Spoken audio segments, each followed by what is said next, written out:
Top of the morning to ya. Hello and happy St. Patrick's Day. Today we're making corned beef Reubens, one of my all-time favorite things to have. So I start with just a corned beef brisket from the supermarket. Flat cut I get the biggest ones they have. This one, for example, is about 4 pounds. On sale for $1.88 a pound. So I usually try to get several around St. Patrick's Day when they go on sale. It doesn't make sure there's a spice packet included, and then they freeze. So I have frozen them and cook them later. So basically I just take it and cover it with water and the spice packet and cook it in the crock pot about 8 to 10 hours on low or 5 to 6 on high. Yesterday I did 4.5 on high and then another hour and a half or so on low. They say safe temperature is 165, but 190 to get it nice and tender. So that's your corned beef pack. They also say, I read somewhere yesterday not to rinse it, but I do rinse it off. So I rinse it and then put it in the crock pot and just fill to cover with water. So that's your first step.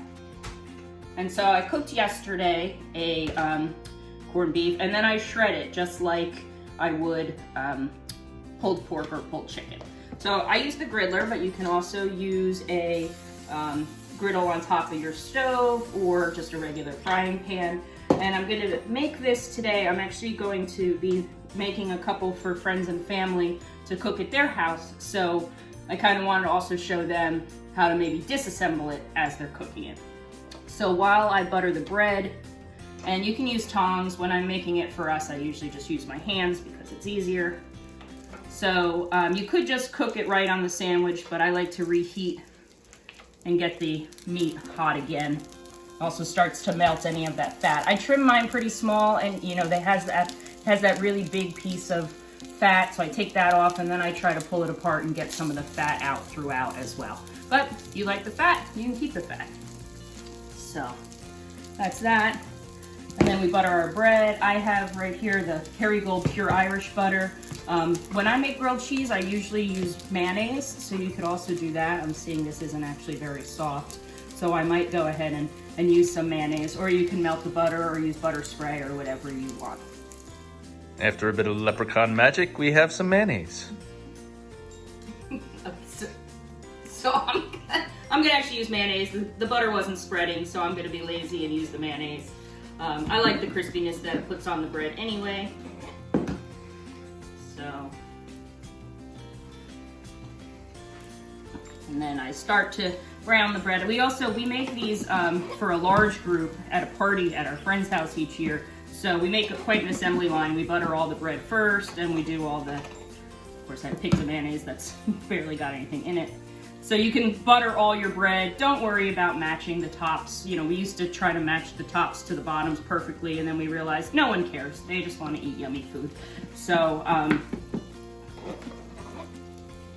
and I do this very thinly with the mayonnaise. I know mayonnaise is not good for you, so I try not to use too much of it. You can also I use seedless rye. I don't like the seeds, but I know some folks really like the seeds. You can also use pumpernickel or whatever your favorite typical rye bread is.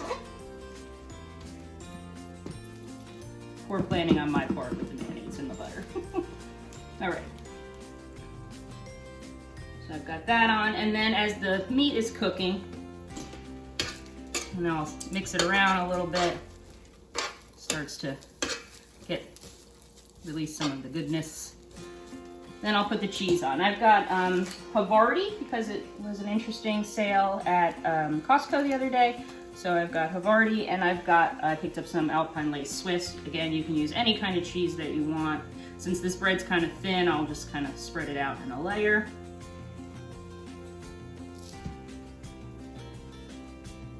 Some people make special requests. Some people don't like cheese so much. Others don't like the sauerkraut or the Thousand Island. So just do it however you like it. I like a lot of cheese, so I do put cheese, a generous amount of cheese on both sides. Okay, you've got your cheese. And then whenever the meat is ready, you can layer the meat on top of the cheese. Just do a on one side.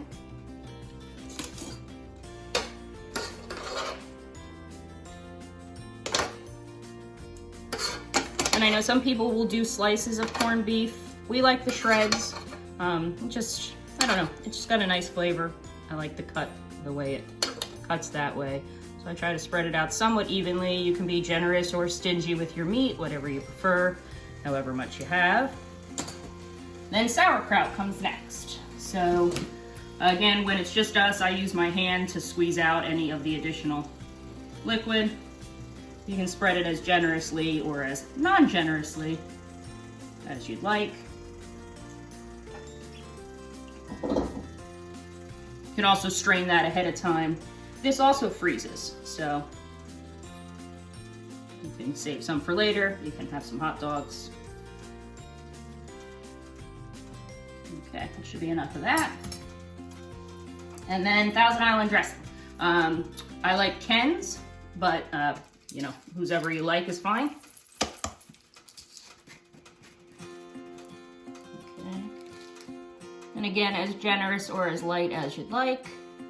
I try to even it out, but it also does kind of melt and spread itself out, so you don't have to worry too much. Okay.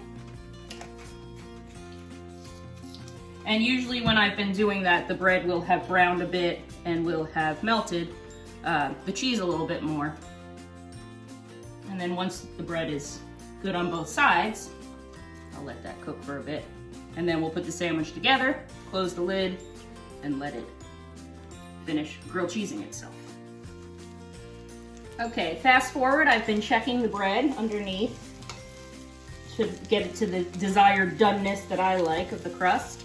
And now I'm gonna flip on top. Sometimes it's really hot, so be careful. Press it down again, just like you would grilled cheese.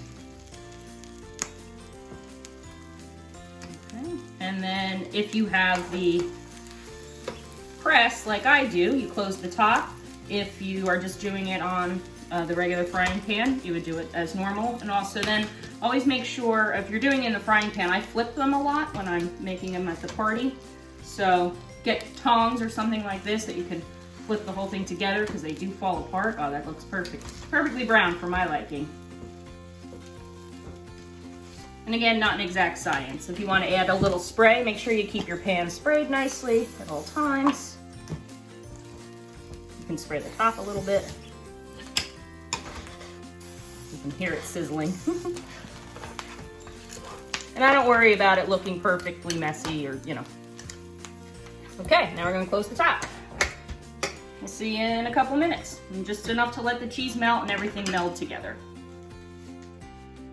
Okay, we've been sizzling for a couple minutes under there, so let's see what we got. Looks good. Okay. I'll take one off. We usually cut them in half, especially if you're serving a group. There's a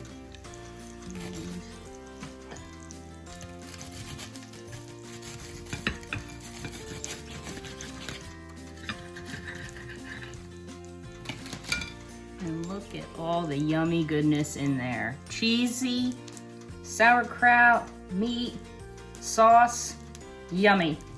Tell us how you like it. Comment down below. Enjoy.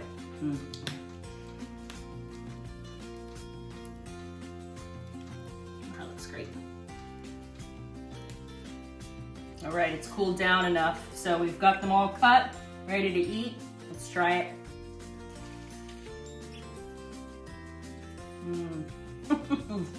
Perfect. Yummy.